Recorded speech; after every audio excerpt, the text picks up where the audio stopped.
আদিযোগী লিঙ্গ থিমে শ্রীভূমির সপ্তর্ষি ক্লাবের কালী পুজোর উদ্বোধন করলেন মন্ত্রী কৃষ্ণেন্দু পাল। সীমান্ত জেলার শহর ও গ্রামে দশভূজা ও কোজাগরীর পর এখন ছিন্নমস্তার আগমনকে ঘিরে উৎসবের আমেজ।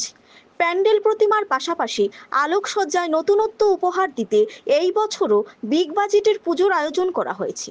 শ্রীভূমি জেলা সদরের সপ্তর্ষি ক্লাব তাদের কালী পুজোয় এবার থিম হিসাবে তুলে ধরেছে আদিযোগী লিঙ্গ। রবিবার রাতে ফিতা ও প্রদীপ প্রজ্বলনের মাধ্যমে মণ্ডপের উদ্বোধন করেন মন্ত্রী কৃষ্ণেন্দু পাল। উদ্বোধনের সময় তিনি আতশবাজি নিয়ে জেলাবাসীকে সচেতনতার বার্তা দেন এবং প্রয়াত কণ্ঠশিল্পী জুবিন গর্গের অস্থায়ী প্রতিকৃতিতে পুষ্পার্ঘ্য অর্পণ করে শ্রদ্ধা নিবেদন করেন। আমরা সবাই জানি যে দীপাবলি আলোর উৎসব।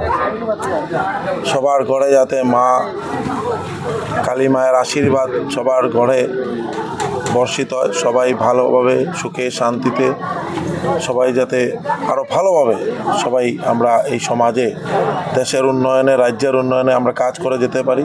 সবাইকে বলবো এই দীপাবলির 2 দিন খুব সুশৃঙ্খলভাবে আমরা যাতে মায়ের আরাধনা করি এবং যদি কেউ আতশবাজি আমরা যারা কালকে দীপাবলির টাইমে যে সময় ফুটাবেন ওনারা যাতে খুব সংযতভাবে ওনারা যাতে এই বাজি পটাকা এগুলো ফুটান, এটার আহ্বান থাকলো এবং সবাই শান্তি সম্প্রীতি এগুলো যাতে বজায় রাখেন এই আহ্বান থাকলো।